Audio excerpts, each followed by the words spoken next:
আমার এই অদৃষ্টের জন্য আমি কাকে দায়ী করি বলো তো বৌমা? আমি নিজেই যে খাল কেটে কুমির এনেছিলাম এ বাড়িতে, আমার ছেলেটা। মা, আপনি এভাবে কাঁদবেন না, আপনার শরীরটা আবার খারাপ হয়ে যাবে। আরে বেয়ারি, তোর মহিন্দার কি মতিব্যম হয়েছিল বল দেখি? এমন নক্ষী প্রতিমার মতো বউকে ছেড়ে দিয়ে। এসব কথা এখন থাক না মা।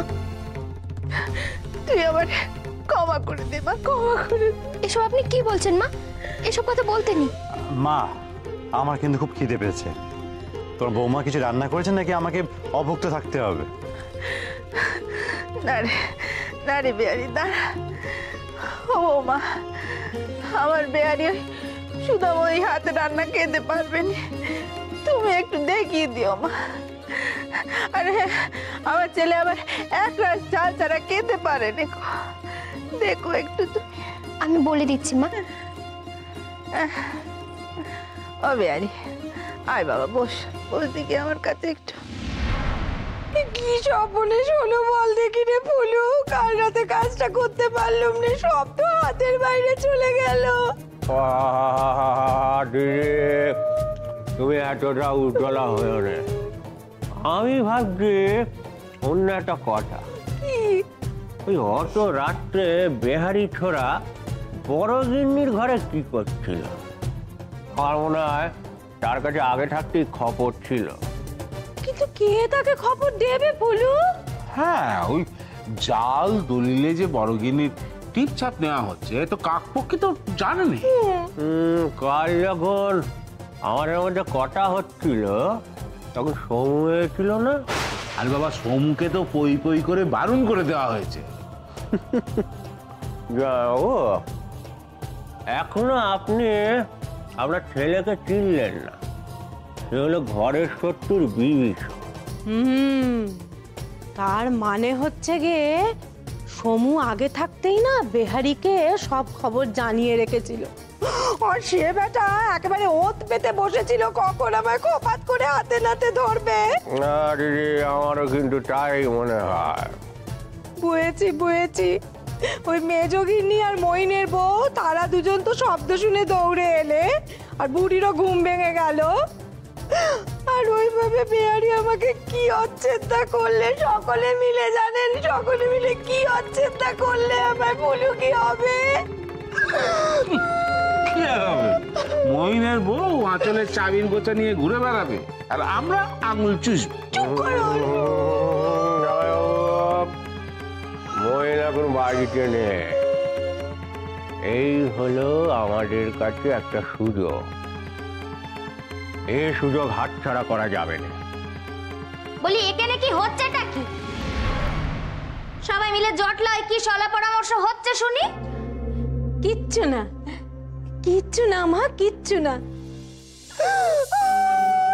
আসলে বড়দি খুব অসুস্থ তো, প্রায় যায় দোষার কি আমরা সেই নিয়ে কথা বলছিলাম। কাঁদিস নে ফুলু। সে তোমরা কি নিয়ে কথা বলছিলে তা আমি শুনেছি। এখন আর নাটক করতে হবে না। একটা কথা ভালো করে শুনে রাখো, আমার চোখ এড়িয়ে তোমরা এবাড়ির সম্পত্তি হাতাবে সে আমি কিছুতেই হতে দেব না। সম্পত্তি? কি বলছো এসব কথা? সম্পত্তি? দেখো, বড়গিনী এখন খুব অসুস্থ, মইন বাড়িতে নেই। এই সময় আমার কেন এই সব কথা কেন বলতে যাবো বলো দেখি? কেন? তোমাদের ওই গুণদর ছেলে বেদবার সঙ্গে ফষ্টি নষ্টি করবে বলে বাড়ি ছেড়েছে। তাকে নিয়ে তো যাত্রা ফেলা কিসের, আর তাকে নিয়ে দুঃখই বা কিসের? তবে একটা কথা আমি কিছুতেই বুঝতে পারছি না, সে বাড়ি ছেড়েছে তাতে অষ্টমঙ্গলে আমার বাড়ি যাওয়া কেন আটকাবে? না বাচ্চা না, আসল কথা কি বলো দেখি? বাড়ির এখন এই অবস্থা, তো এই সময় তোমাদের ওই অষ্টমঙ্গলা করতে যাও, সেটা কি ভালো দেখায় বলো দেখি মা? ও, আর এই সুযোগে ওই বাজা মেয়ে মানুষটাই বাড়িতে থেকে যাবে নাকি? ও দুটো দিন শুরু করো, ঘেটা মেরে চাড়াবো ভাই। সে তোমরা যা ইচ্ছে তাই কর, তবে একটা কথা শুনে রেখো, ওই ৮ কুড়ি মেয়ে মানুষটাকে যদি এই বাড়ি থেকে না তাড়িয়েছ তাহলে আমি এই বাড়িতে আগুন জ্বালিয়ে দেব। বাবা, বাবা, কি যাবে যে মেয়ে মানুষ, হ্যাঁ? সত্যি যাই হোক, হ্যাঁ এর হাত থেকে কি করে রক্ষে পাবো ভগবানই জানেন। চুপ কর, মুখ পড়া দেখাশোনা তো তুই নিয়ে এসেছিলিস। এখন প্যান নাম চুপছে। তারা তারা তারা আয় আয়, ভেতরে আয়। ওমা, তুই দরজার বাইরে দাঁড়িয়ে রইলি কেন? আয় ভেতরে আয়।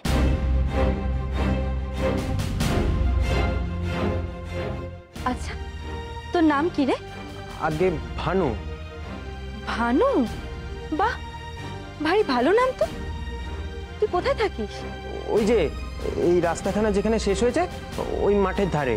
ও, রোজ সকালে তাহলে এই চায়ের দোকানের কাছে কাজ করতে আসিস নিশ্চয়ই। আগে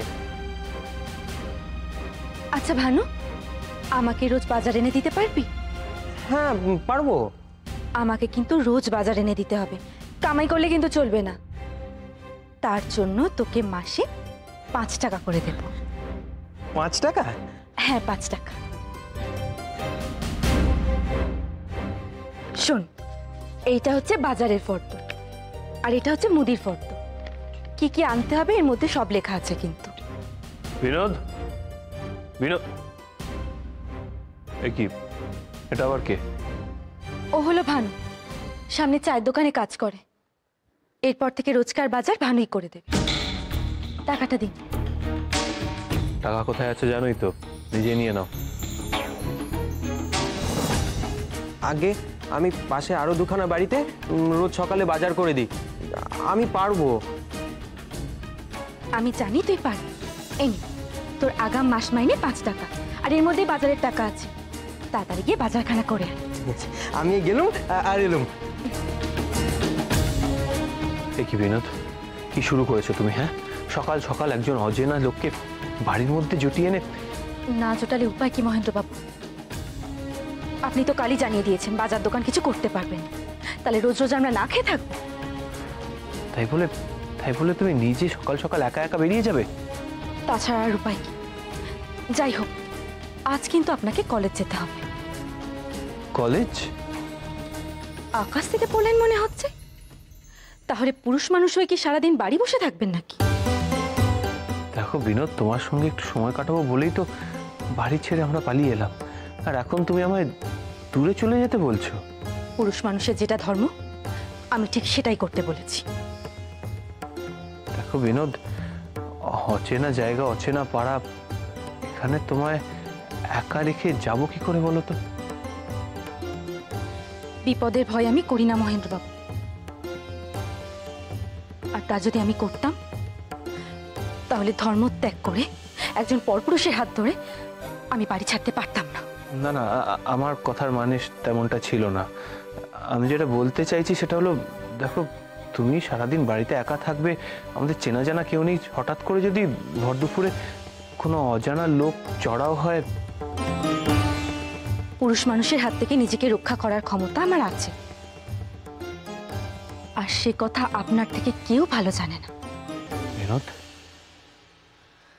যাক, আমি রান্নার জোগাড় করি। আর হ্যাঁ, আপনি কিন্তু তৈরি হয়নি, কলেজ আজ আপনাকে যেতেই হবে। বিনোদকে যে আমার খুব অচেনা লাগছে। ও কি সত্যি আমাকে ভালোবাসে নাকি?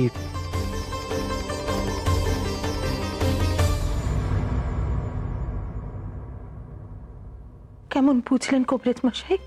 ভালো না, তবে সঠিক পথ্য আর ওষুধ পেলে ভালো হয়ে উঠতে পারেন বলেই তো মনে হয়। মনে হয়? কেন মনে হয় কেন? আপনার চিকিৎসা আর আপনিই বলতে পারছেন না সেটা কাজ করবে কিনা। মা, সে তো স্বয়ং ভগবানও বলতে পারবেন না। কাকিমা, খেয়ের মুখ থেকে শুনলাম মায়ের নাকি শরীর আর বেশি খারাপ হয়ে গেছে।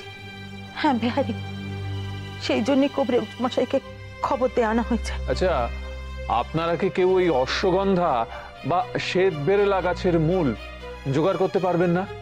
আর ওই মহাভৃঙ্গরাজের ছাল? না মানে এসব কিছু ও, আমি বুঝেছি মা, আমি বুঝেছি। আচ্ছা ঠিক আছে, আপনারা বরং আমার সঙ্গে কাউকে পাঠিয়ে দিন, আমি তার হাতে বানিয়ে দিয়ে দেব, কেমন? সেই ভালো কবিরাজ মশাই, আমি বরং নকুরকে আপনার সাথে পাঠিয়ে দিচ্ছি, আপনি ওর হাতে এই সব কিছু দিয়ে দেবেন ক্ষণে। হ্যাঁ চল।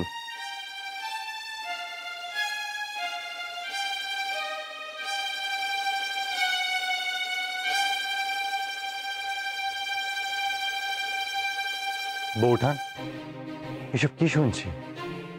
মায়ের এই অবস্থায় কবিরাজদের চিকিৎসা হবে? এর চেয়ে বরং একজন অ্যালোপ্যাথিক ডাক্তার আনলে ভালো তো না? বিহারি এত অস্থির হোস নে তো, ভালো হলে কবিরাজ মশার ওষুধে আমি ভালো হব, তুই অত আল্লাহ করিস নি এখন। মা, এই ছাল বাকলে যদি সব রোগ সেরে যেত তাহলে কেউ ডাক্তারি পড়াশোনা করতো না। আর তাছাড়া মহিন এখানে থাকলে কিছুতেই এসব মেনে নিত না। উনি এখানে থাকলে তো আর কোনো কিছুরই দরকার হতো না বেহাই ঠাকুরপো। উনি যে মায়ের সব থেকে বড় ওষুধ। উনি এখানে থাকলে আর অন্য ডাক্তারের দরকার কি? আমি জানি ওনাকে দেখলেই মা সুস্থ হয়ে উঠবে। তাই আপনার কাছে একটাই অনুরোধ বেহাই ঠাকুরপো, আপনি যে করেই হোক ওনাকে এ বাড়িতে ফিরিয়ে নিয়ে আসুন।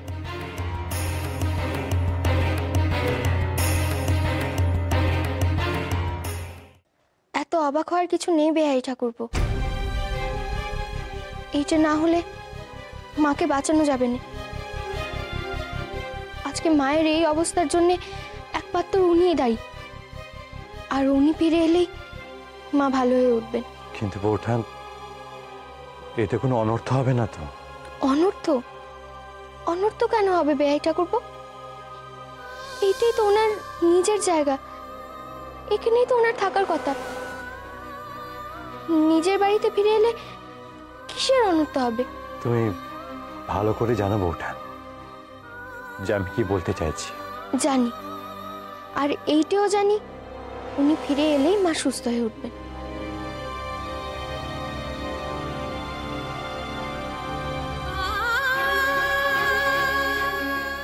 মা, আপনি উঠবেন না, আমায় বলুন কি লাগবে আপনার, আমি এনে দিচ্ছি।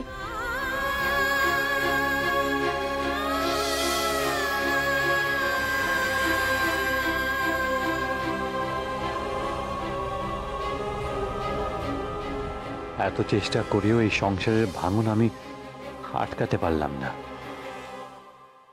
তুমি জানো না বৌঠান, তোমার এই অবস্থার জন্য আমি অনেকখানি দায়ী। এত ভাববেন না বেহাই ঠাকুর। উনি যদি বালিকে বিয়েও করে থাকেন তাহলেও আপনি ওদের দুজনকে একসঙ্গে এখানে নিয়ে আসবেন। বৌঠান, আমার কপালে যদি এইটাই লেখা থাকে তাহলে তাই হবে। সুহাস যদি সতীনের ঘর করতে পারে তাহলে তাহলে আমি কেন পারবো না? কিন্তু মা কি মেনে নেবে? সময় সবকিছু মেনে নিতে শেখায় বেহাই ঠাকুরপো। আজ অভিমানের চেয়েও ওনার প্রয়োজনটা সব থেকে বেশি বড়।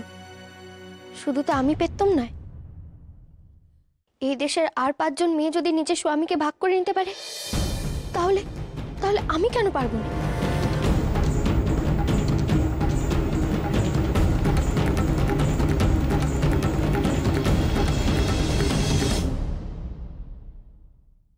আমাদের অবস্থা হলো কলুর বলদের মতো, পয়সা গুনি ঘরে আনি, কিন্তু পয়সার ওপর কোনো অধিকার নেই। ফুলু, কে? ও ফুলু, আমি বলি কি, একটা জরুরি কথা শোন। ওই কবিরাজ মশাই তো ওষুধ পাঠিয়ে দিয়েছেন, কিন্তু বর্দির অবস্থার তো কোনো উন্নতি হচ্ছে না রে, সুবিধে ঠেকছে না অবস্থা। দেখলো, যে কোনো সময় টেসে যেতে পারে। কি হবে ফুলু, আমাদের কি গতি হবে বল দেখি? মইনের এই হতচ্চারি বউ, তার তো দেখছি একেবারে খুব বার বেড়েছে। হ্যাঁ, খুব বার বেড়েছে, তার 20 দাঁত উঠেছে একেবারে। মহিন চলে যাওয়ার পর যেন সাপের 5 পা ডেকেছে। বলে কিনা আমাদের বাড়ি ছাড়া করবে। বাড়ি ছাড়া আমি করাচ্ছি, দেখ না, মইন তো আর ফিরবে না, ওই মেয়ের আমি কি হাল করি দেখ একবার তুই। তুমি আর মুখ নেড়ো নেই দিদি। মামা কেন? কাল রাতে কাজটা সেরে ফেলতে পারলে নেটা চুকে যেত। তা কি করব বল দেখি। বলি নিজের পেটের ছেলে যদি অমন 70-এর মতো ব্যবহার করে তাহলে তো আমার কিছু করার আছে বলে তোর মনে হয়? বেহারি কি আমাকে ধরতে পারতো নইলে? কিন্তু দিদি এসব ভেবে সবকিছু ছেড়ে বসে থাকলে চলবে না। সোজা আঙুলে ঘি না উঠলে আঙুল বেঁকিয়ে ফেলতে হবে।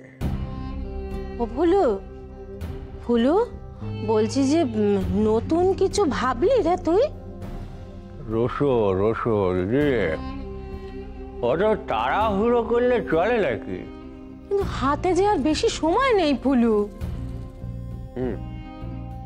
সেটা আমি জানি, ওই জন্য যা করবার কালকের মধ্যে করে ফেলতে হবে। ও ফুলু, ফুলু বলছি যে বদ্দি যদি মারা যায় আর তারপর যদি ওই মইন বেদবাকে বিয়ে করে নিয়ে বাড়ি আসে আমাদের কি হবে ফুলু? আরে বাবা, সেই জন্যই তো বলছি বড় গিন্নি পটল তোলবার আগে আমাদের যা করবার করে ফেলতে হবে। আরে সে তো বুঝলুম, কি করবি সেটা একটু খোলসা করে তাড়াতাড়ি বল না আমায়, বল না ভাই, বল ভাই। কি করবো সেটা আগে করি, তারপরে বলবো। এবার কাজটা এমন করে করতে হবে দিদি যাতে কাক পক্ষিত টের না পায়, বুঝলে?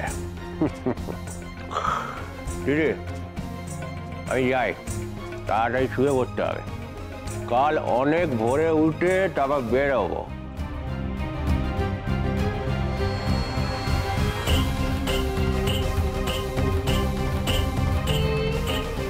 ফুলু যখন কথা দিয়েছে তখন কিছু একটা উপায় ঠিক বার করবে। আমার ভাই বলে কথা, কত বুদ্ধি ওর। আর একবার কাজটা হোক, আমি ওই মুখপুরি মইনের বউটাকে বাড়ি থেকে তাড়িয়ে তবে ছাড়ব। বিনোদ, বিনোদ, বিনোদ তুমি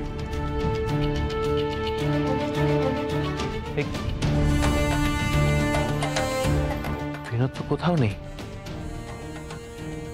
কি হলো ব্যাপারটা? আমার আমার আশঙ্কাটাই সত্যি হয়ে গেল না তো?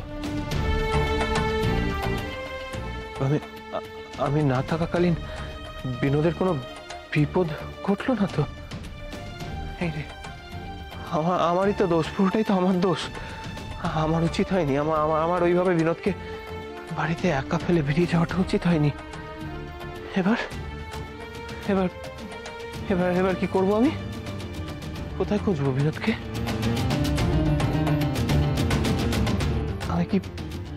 আমি সারা জীবনের জন্য বিনোদকে হারিয়ে ফেললাম।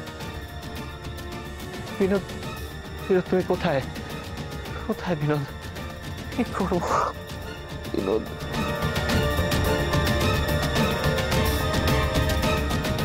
মহেন্দ্রবাবু, শ্রীপতিবাবু, বিনোদকে দেখেছেন আপনি? মানে আপনি আপনার স্ত্রীর কথা জিজ্ঞেস করছেন? হ্যাঁ হ্যাঁ, বিনোদ মানে বিনোদিনী, আমার স্ত্রী। বাড়ি ফিরে ওনাকে খুঁজে পাচ্ছি না। আপনি কিছু জানেন? জানি তো, এই তো একটু আগেই দেখলাম। দেখলেন? কি দেখলেন? এই তো একটু আগে বাড়ি থেকে বেরিয়ে গেল। কেন, আপনাকে কিছু বলে যায়নি? এই হচ্ছে কলিকাল মহেন্দ্রবাবু, স্ত্রী বেরিয়ে যাচ্ছে স্বামীকে কিছু না জানিয়েই। কোথায় কোথায় গেছে কিছু জানেন আপনি? ভালো, বেশ ভালো কথা বলেছেন। আপনার স্ত্রী আপনি জানেন না আমি জানবো? আপনাকে একটা কথা বলি মহেন্দ্রবাবু, মেয়ে মানুষকে মাথায় তুললে এই হয়। আচ্ছা ঠিক আছে, ওসব কথা ছাড়ুন। আপনি আপনি কিছু বলতে এসেছিলেন? হ্যাঁ, বলতে এসেছিলাম তো। আপনার স্ত্রী এসব কি শুরু করেছে বলুন তো? মানে কি বলতে চাইছেন? উনি যখন তখন রাত বিরেতে বেরিয়ে যাচ্ছেন, এও স্ত্রী মানুষ হয়ে সাদা কাপড় পরে, কপালে সিঁদুর নেই, হাতে শাখা পলা নেই। আপনাকে একটা কথা বলে দিই মহেন্দ্রবাবু, এটা ভদ্রলোকের পাড়া, এখানে থাকতে হলে এসব চলবে না। দেখুন, এসব কথা পরে হবে, আগে বিনোদকে বাড়ি ফিরতে দিন। কি ব্যাপারটা কি বলুন তো মহেন্দ্রবাবু? হিন্দু ঘরের বউ, তার উপর মুখুজ্জে বামুন, তার এরকম ধারা কেন? আচ্ছা, আমাকে তো সমাজ সংসার সবাইকে নিয়ে চলতে হয় নাকি? দেখুন, আমি তো বললাম ত্রিপতি বাবু, এসব নিয়ে কথা পরে হবে। কেন? হক কথা বলছি বলে আপনার রাগ হচ্ছে? এখন তো আমার সন্দেহ হচ্ছে আদৌ আপনারা স্বামী স্ত্রী তো, নাকি পরিচয় গোপন করে রয়েছেন? বলছেনটা কি এসব আপনি? দেখুন শ্রীপতি বাবু, আমার নাম মহেন্দ্র মুখুজ্জে, আমার একটা মান সম্মান আছে, আপনি আমাকে এইভাবে অপমান করতে পারেন না। কেন? যদি তাই হয় তাহলে নিজের ঘরের বউকে সামনে রাখতে পারেন না? কুলীন ঘরের বউ এরকম ধারা। বিনোদ, কোথায় গিয়েছিলে তুমি? মেসমশাই, আপনি এখানে কিছু বলবেন? যা বলার মহেন্দ্রবাবুকেই বলেছি। মহেন্দ্রবাবু কথাগুলো মনে রাখবেন, তা না হলে এ পাড়ায় বাস করা যাবে না। মহেন্দ্রবাবু, শ্রীপতিবাবু কি বললেন? ওসব কথা ছাড়ো, তুমি আগে একটা কথা বলো তো, কাউকে না জানি এভাবে একা একা বাড়ি থেকে চলে গিয়েছিলে কেন? আমার কিছু কাজ ছিল মহেন্দ্রবাবু। কাজ ছিল? কি কাজ? সব কথা আপনাকে বলার প্রয়োজন আমি মনে করি না।